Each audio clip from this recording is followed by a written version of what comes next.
The red dust of Mars swirled around the research station as Dr. Alex Kane adjusted his helmet one more time. 3 years of training, 2 years of space travel, and countless sleepless nights had led to this moment. Today, humanity would meet its first intelligent alien species. Alex wiped the sweat from his palms inside his gloves. As the team's lead scientist specializing in alien biology, he knew this day would change everything. The Zephyrians had been sending signals to Earth for months, but nobody knew what to expect when they finally met face to face. The airlock hissed open, and Alex stepped into the meeting chamber they had built specifically for this occasion. The room was kept at a comfortable temperature for both species, with air that both humans and Zephyrians could breathe. Special lights had been installed to create the soft blue glow that the aliens seemed to prefer.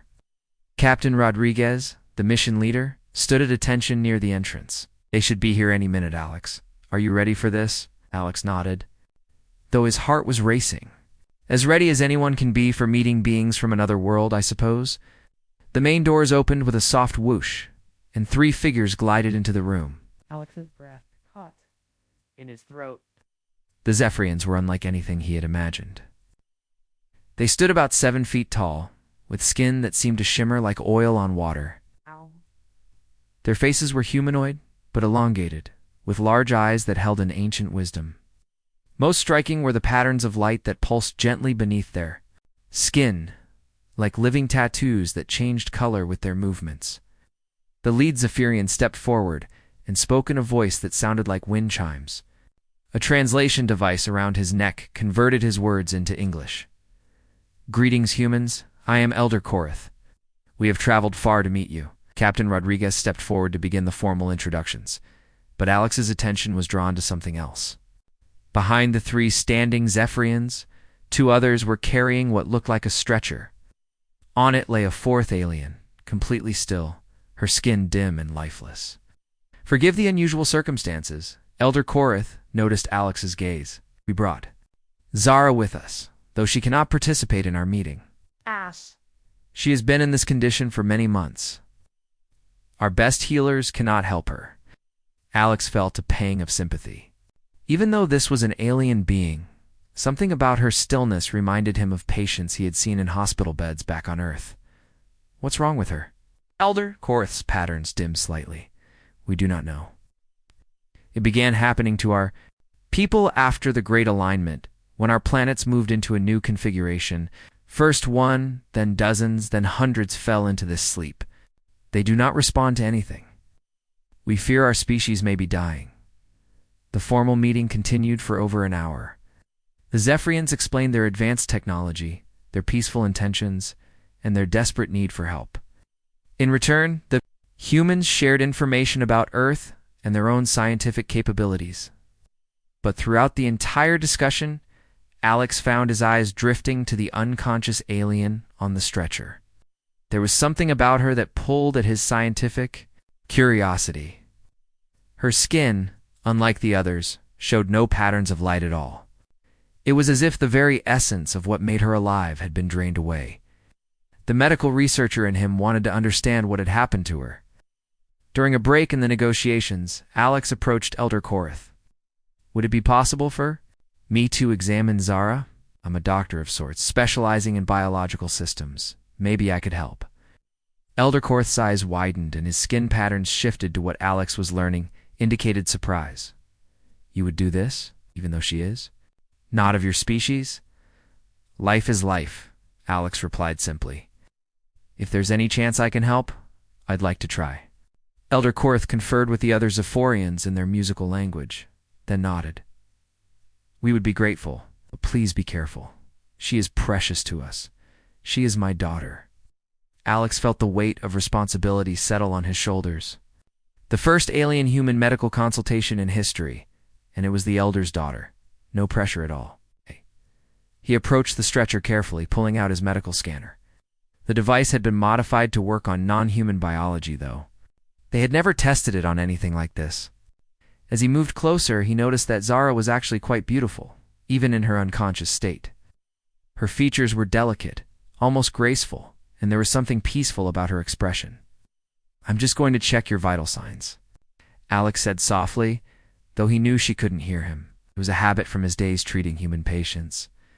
Talking to them, even when they were unconscious, had always felt like the right thing to do. He reached out with his scanner, but as his gloved hand accidentally brushed against her arm, something incredible happened. The skin where he touched her began to glow, starting as a single point of light and spreading outward like ripples on water. The patterns beneath her skin started to pulse with a soft, warm light.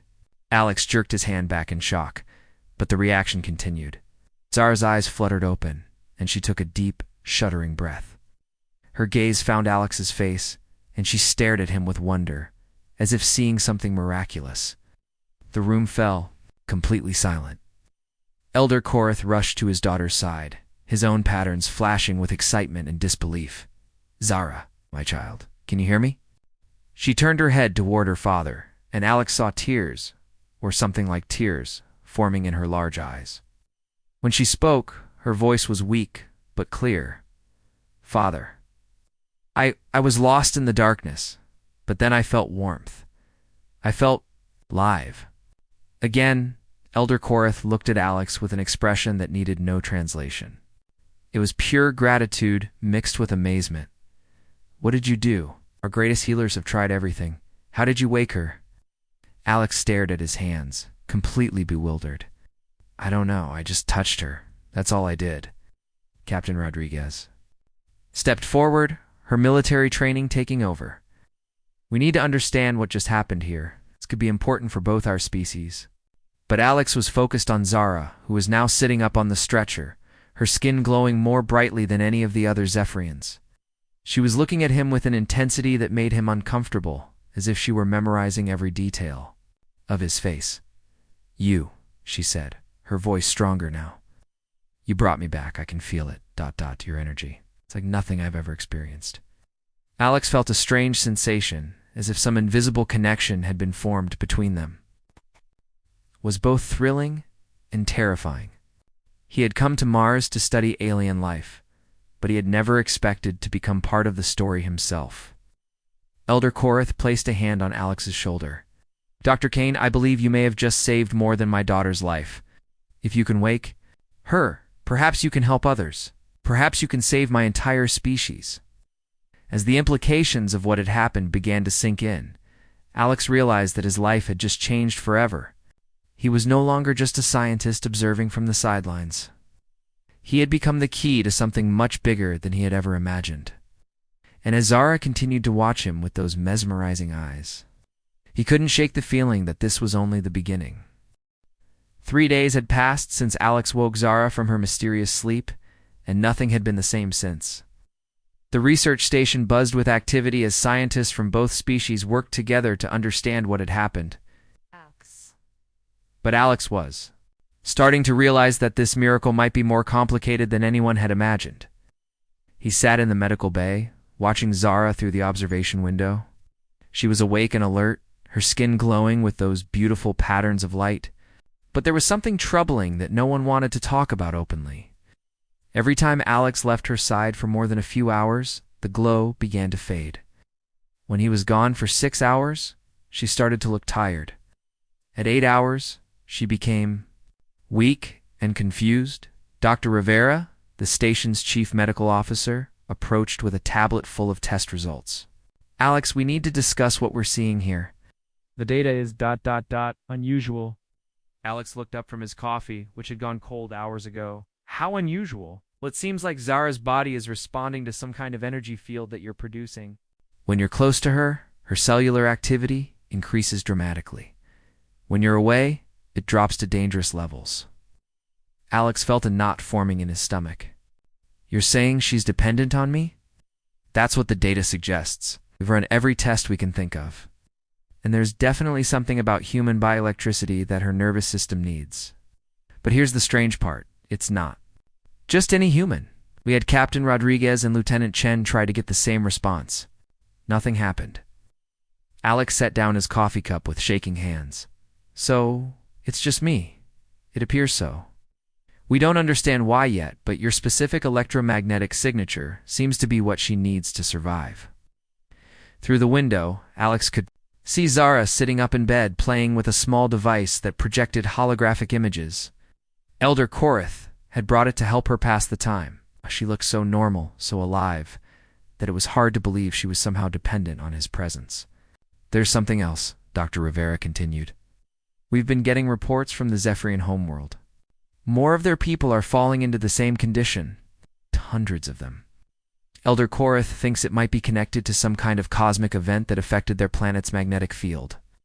Alex rubbed his temples, feeling the weight of responsibility, growing heavier.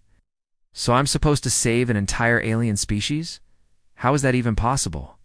I don't know. But right now, you're the only thing keeping Zara alive. As if sensing their conversation, Zara looked up and waved at Alex through the window. Her face lit up with a smile that seemed to make her whole body glow brighter. Despite everything, Alex found himself smiling back. There was something about her that made him feel ... connected. It was more than just the strange biological dependency. She was curious about everything, asking endless questions about Earth and human culture. Through the translation device, Alex walked into her room and immediately felt the change in atmosphere. It was like stepping into a warm bath after being in the cold.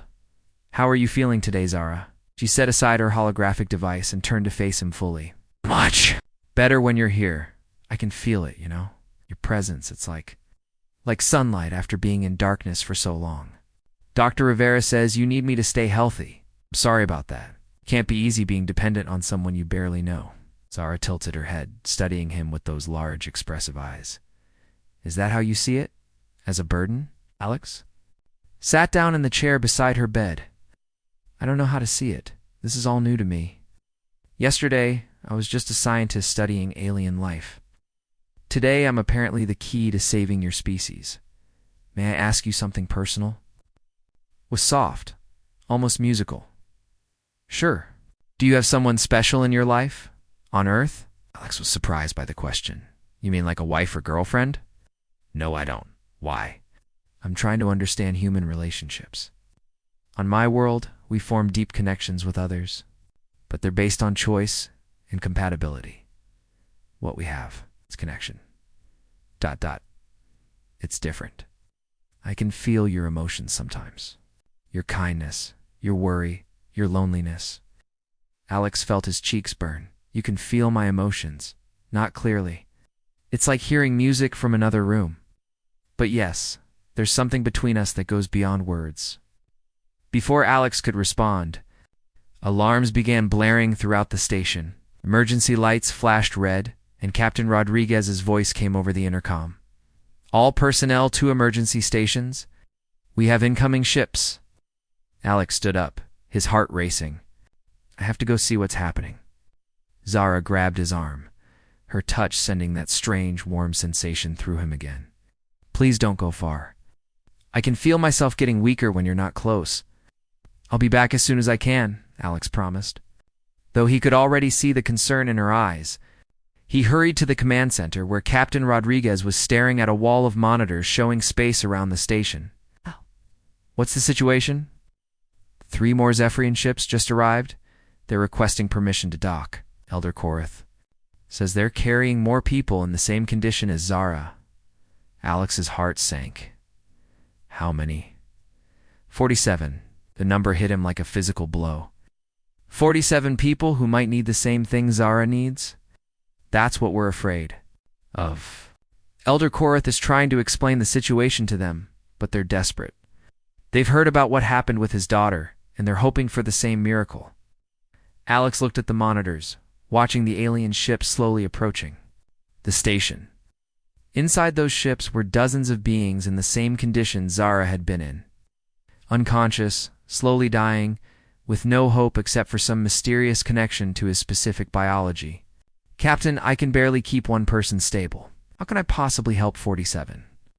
I don't know, Alex, but we're going to have to figure it out. We can't just turn them away. As the ships docked, and the first of the unconscious Zephyrians were brought aboard, Alex realized that his life had just become infinitely more complicated. He was no longer just responsible for Zara's well-being. He was potentially the only hope for an entire species. But as he hurried back to check on Zara, He couldn't shake the feeling that there was something about this situation that didn't add up. The timing was too convenient, the dependency too specific, and the way Zara looked at him sometimes, as if she knew more than she was letting on. Walking back into her room, Alex found Zara pacing by the window, her skin dimmer than before. The moment she saw him, she visibly relaxed, and the glow returned to her patterns. "You were gone longer than usual," she said, and there was something in her voice that sounded almost ... possessive. "Had to deal with an emergency. More of your people are here." Zara's expression changed, becoming more serious. "I know, I can sense them. They're in great pain." "Zara, I need to ask you something, and I need you to be honest with me. Is there anything about this condition that you haven't told me? Anything that might help me understand how to help them?" For a moment, Zara's eyes flickered with something. That might have been guilt. But then she moved closer to him, and Alex felt that warm, electric sensation again. "All I know is that you saved me," she said softly, "and now I can't imagine existing without you." As Alex looked into her eyes, he realized that saving her might have been the easy part. The real challenge was just beginning. 2 weeks had passed since the other Zephyrians arrived, and Alex felt like he was drowning.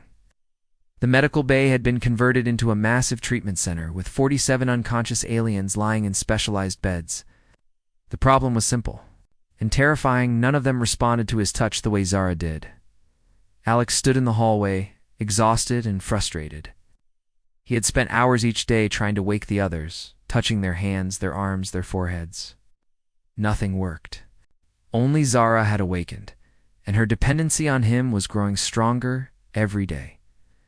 Dr. Rivera approached with another cup of coffee and a worried expression. "Alex, you need to rest. You've been at this for 16 hours straight."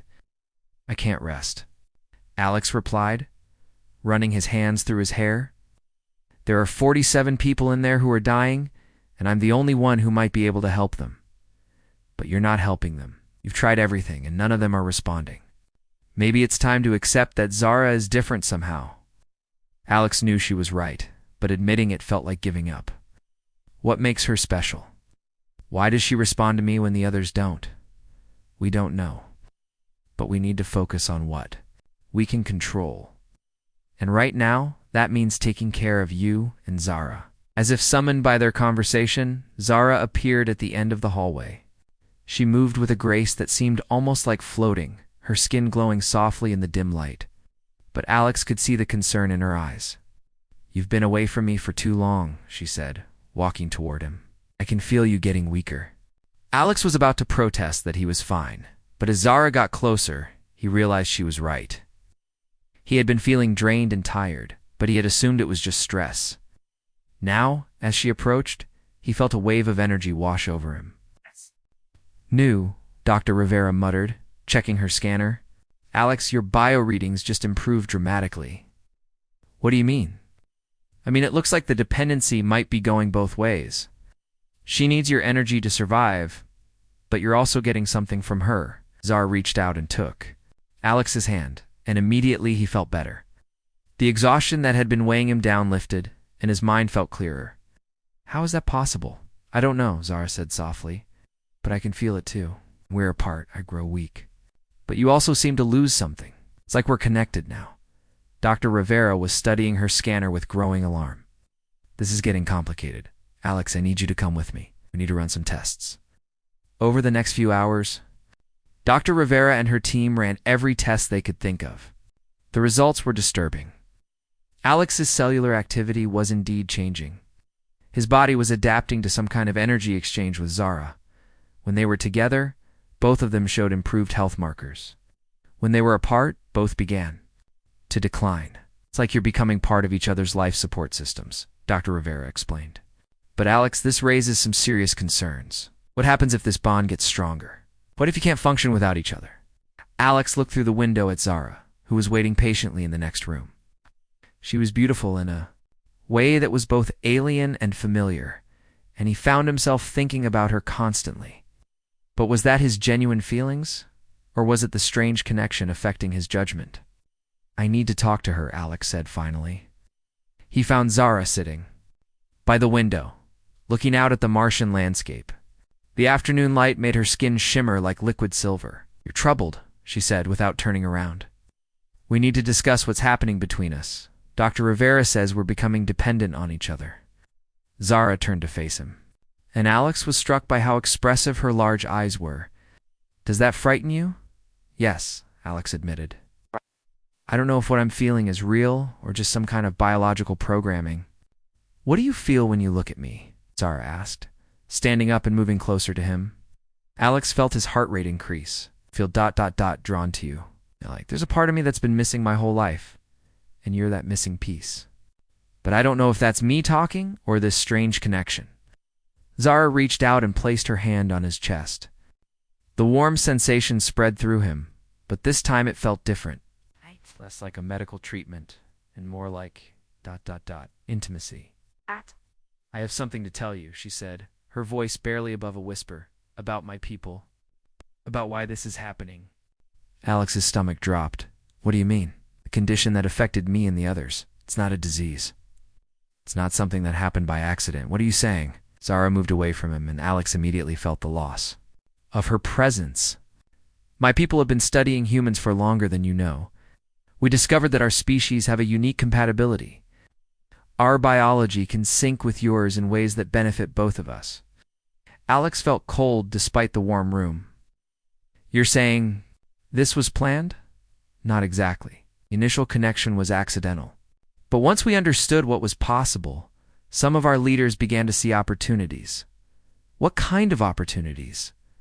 Zara's skin patterns flickered with what Alex was learning, indicated distress. They believed that, by bonding with humans, our species could become stronger. That we could create a new kind of relationship between our worlds. A relationship or a dependency? Alex asked, his voice harder than he intended. I don't know. Date. I was chosen for this mission because I was young and adaptable. But Alex, what I feel for you, it's not just the biological connection. I genuinely care about you. Alex paced across the room, his mind racing. So everything that's happened, my ability to wake you up, this growing dependency, it's all part of some kind of experiment? I don't know how much was planned and how much was chance.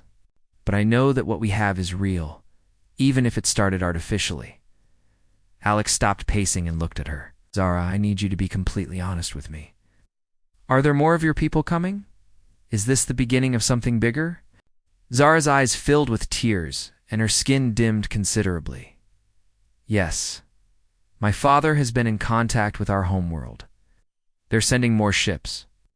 Hundreds of our people are preparing to make the journey. They all expect to find humans. Who can help them the way I helped you? They hope to. Alex, you have to understand, my people are dying. Our planet's magnetic field is weakening, and without it, we can't survive. The connection with humans might be our only chance. Alex felt the weight of the situation crushing down on him. So you're asking me to help turn my entire species into life support systems for yours? I'm asking you to help me find a way to save both our species. There has to be another solution. Before Alex could respond, alarms began blaring throughout the station again. This time, Captain Rodriguez's voice carried a note of panic. All senior staff to the command center immediately. We have a situation. Alex looked at Zara, who seemed to be growing weaker by the moment. I have to go, but we're not done talking about this. Alex, wait, Zara called out as he reached the door. Whatever happens, remember that my feelings for you are real. Everything else might be complicated, but that's not. As Alex hurried toward the command center, he couldn't shake the feeling that he was walking into something much bigger and more dangerous than he had imagined. The woman he was falling for had just revealed that their entire relationship might be part of an elaborate plan to make humans dependent on her species. But the scariest part was that even knowing this, he still felt drawn to her. Was that love? Or was it just the biological connection growing stronger? He was about to find out just how deep this situation really went. Alex burst into the command center to find chaos. Every screen showed the same terrifying sight, dozens of alien ships approaching Mars. They were massive, each one at least 10 times larger than the research station. Captain Rodriguez stood. At the center of it all, barking orders to her crew. "Alex, thank God you're here," she said, turning to face him. "We just intercepted communications between Elder Korath and those incoming ships. You need to hear this." She pressed a button, and the room filled with the musical sound of Zephyrian language.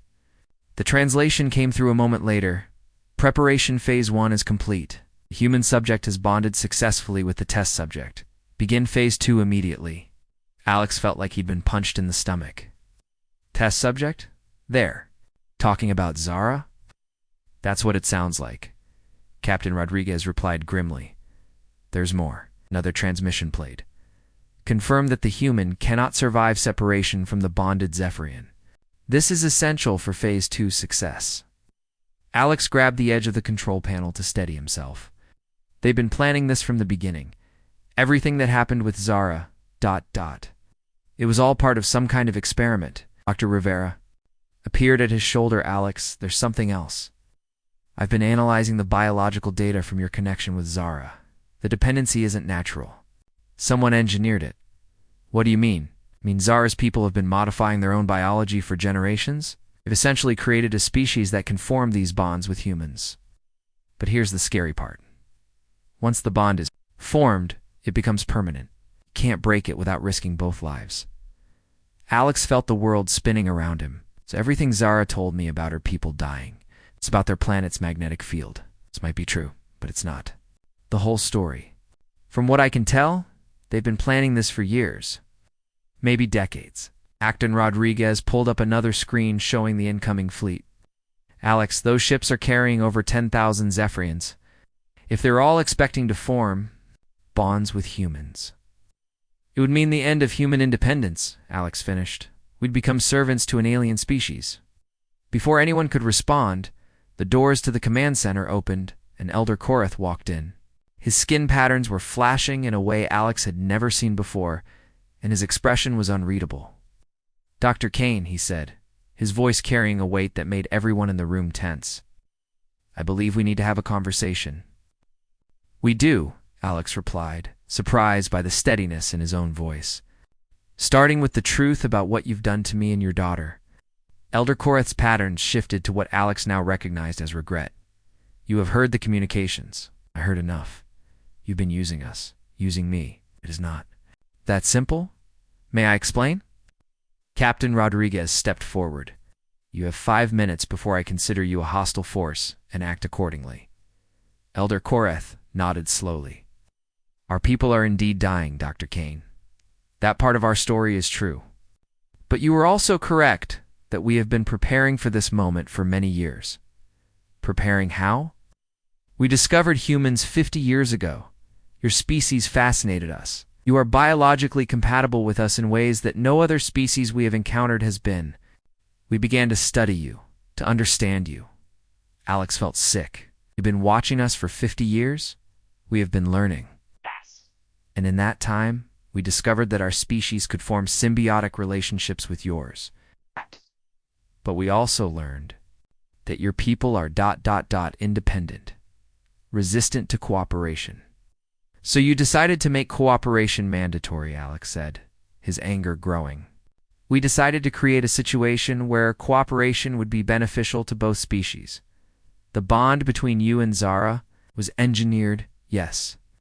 But it was also meant to be mutually beneficial." Dr. Rivera stepped forward. "Beneficial how?" "By making humans dependent on your species, by creating a new kind of relationship. One where both species become stronger together than they could be apart." Alex thought about how he felt when he was with Zara, the energy and clarity he experienced.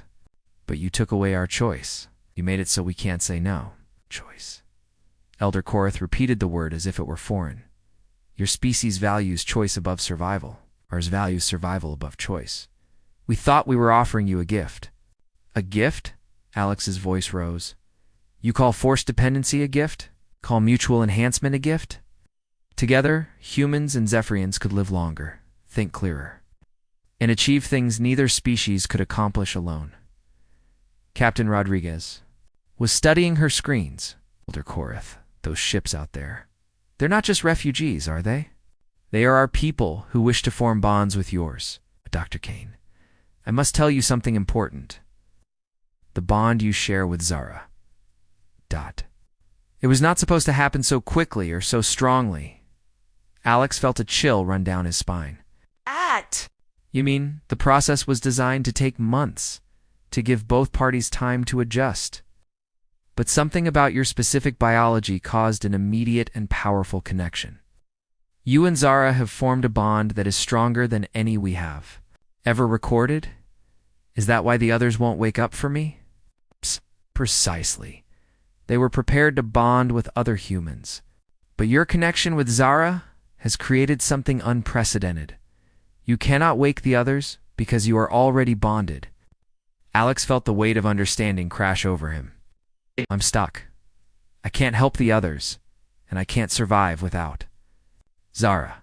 And she cannot survive without you, Elder Korith confirmed. What we created was meant to be controllable. What actually happened is beyond our ability to manage.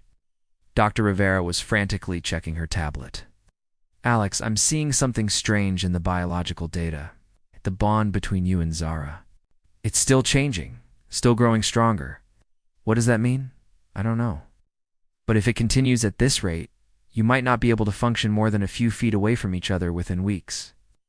Alex looked around the room at the faces of his colleagues. They were all looking at him with a mixture of sympathy and fear. He was becoming something that was no longer fully human.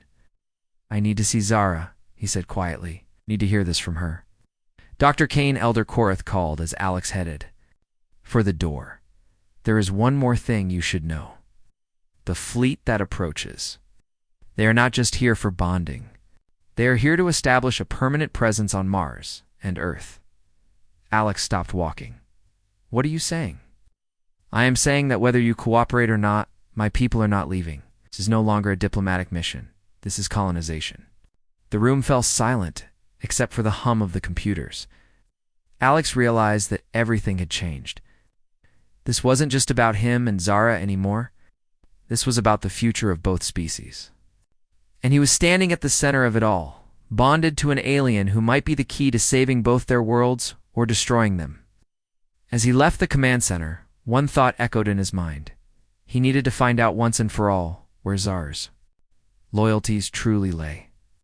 Because in a few hours, he might have to choose between the woman he was falling for and the survival of his own species.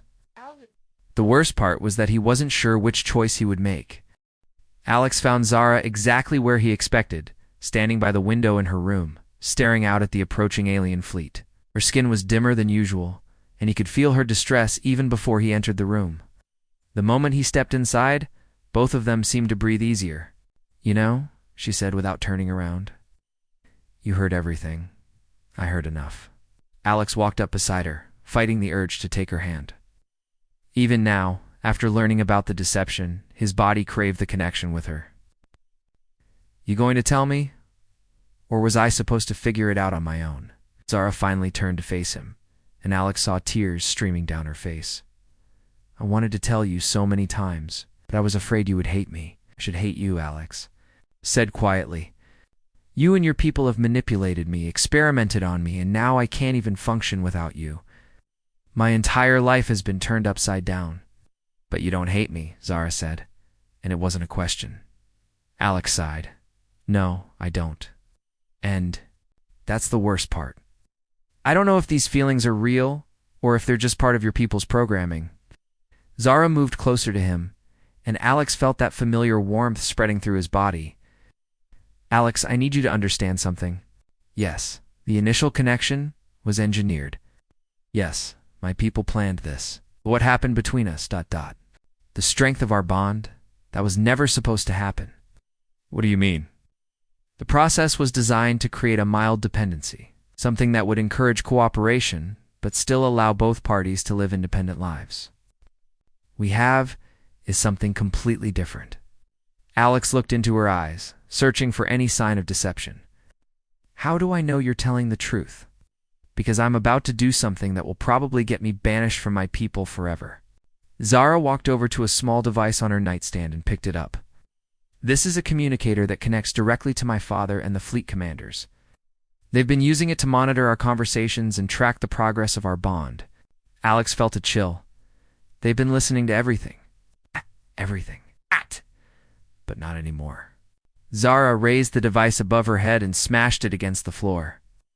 The pieces scattered, sparking briefly before going dark. Now they can't hear us, and they can't track our biological connection. Zara, what are you doing? You over them. I'm choosing love over duty. She took his hands, and Alex felt the full force of their connection. Alex, there's something I haven't told you, something that might change everything. What? The bond between us? It's not just making us dependent on each other. It's changing us, making us stronger. Dr. Rivera was right when she said it was still evolving, but she doesn't understand what it's evolving into. Alex felt a strange sensation, as if something was shifting inside his mind. What's happening to us?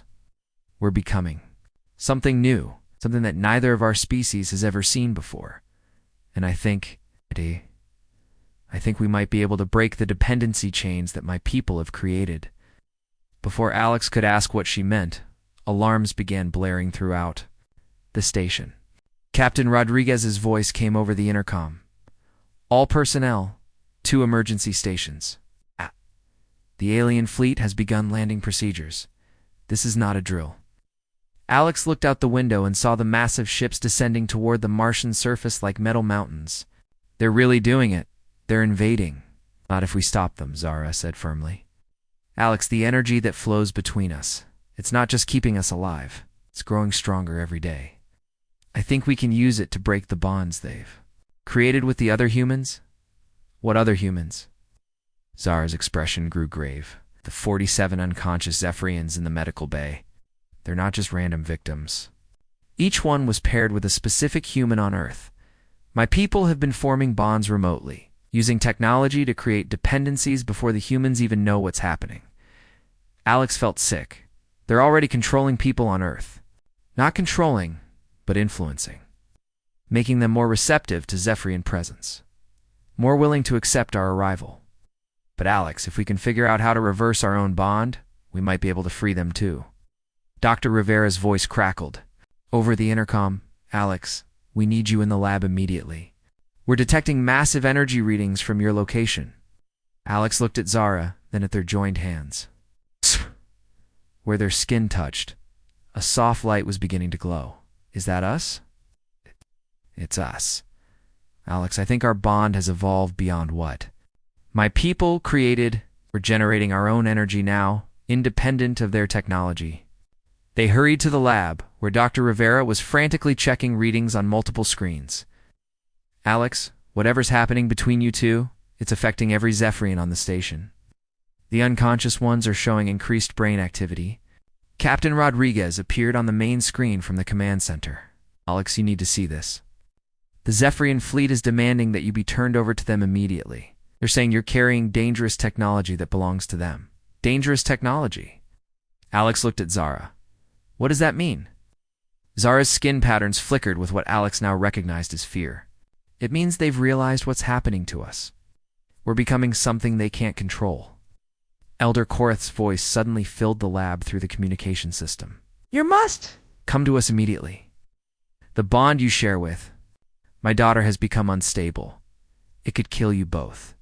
Lying, Zara said quickly. Father, I know you're listening. Tell him the truth. There was a long pause before Elder Korth responded. The truth is that you have both become something we did not intend to create. Your bond is generating energy that could disrupt all of our carefully planned connections. You are a threat to our survival. Alex felt a surge of anger. So now, we're the threat? After everything you've done to manipulate us? You are an anomaly that could destroy both our species, Elder Korth replied. You must be contained. Dr. Rivera was staring at her screens in amazement. Alex, the energy you're generating. It's not just affecting the Zephyrians here. I'm detecting similar energy patterns from Earth. I think you're somehow connected. To every human who's been bonded with a Zephyrian, Alex looked at Zara, understanding flooding through him. Can free them. All of them. But if we do, Zara said softly, my people will die. Without the bonds, they can't survive away from our homeworld. Then they'll have to go home. Alex said firmly. I let humanity choose its own path. Zara nodded, tears in her eyes. I know, and I'm choosing to help you, even if it means losing my family forever. Together, they placed their hands on Dr. Rivera's main computer console. The energy that flowed between them seemed to surge through the entire station's systems. On screens throughout the lab, they could see the unconscious. Zephyrians beginning to wake up. But instead of the usual dependency, they seemed confused and disoriented. It's working, Dr. Rivera whispered. The bonds are breaking. Alex felt the energy continued to grow, spreading beyond the station, reaching across space toward Earth. He could sense other humans, people he'd never met, suddenly feeling free for the first time in months. Elder Korith's voice returned, filled with desperation. Stop this immediately. You are condemning my people to death. No, Alex replied, his voice carrying a strength he'd never felt before. We're giving both our species the chance to choose their own futures. As the energy reached its peak, Alex felt something unexpected happen. Instead of breaking their bond with each other, it seemed to stabilize it. The desperate dependency was fading, replaced by something that felt like choice. Zara, he said. Looking into her eyes, I can feel it. We're not dependent on each other anymore. But I still want to stay with you, she replied, her voice filled with wonder. Not because I have to, but because I choose to. Through the station's windows, they could see the Zephyrian fleet beginning to withdraw. Without the bonds holding humans captive, their invasion plan had failed. Dr. Rivera was smiling through tears as she watched her readouts. Alex, you did it. Every bonded human on Earth just became free. And the energy signature suggests the effect is permanent. Captain Rodriguez's voice came through the intercom. The Zephyrian fleet is requesting permission to return to their homeworld. Elder Korith wants to speak with you one more time. Alex nodded, still holding Zara's hand. Elder Korith appeared on the main screen, his skin patterns dim with defeat. Dr. Kane, you have saved your species and doomed mine. No, Alex replied. I've given both our species the chance to build a real relationship based on choice, not dependency. If your people want to work with humans, they'll have to do it as equals. Elder Korith looked at his daughter, and his expression softened. And you, Zara, what will you choose? Zara squeezed Alex's hand and smiled. I choose love. Over duty, father. I choose to stay and help build something better between our worlds. As the Zephyrian fleet departed, Alex realized that their story was just beginning. They had broken the chains of artificial dependency. But they had also created something new, a connection based on choice rather than need. Standing together, in the lab, watching the alien ships disappear into the Martian sky, Alex knew that whatever came next, they would face it together, not because they had to, How? but because they wanted to.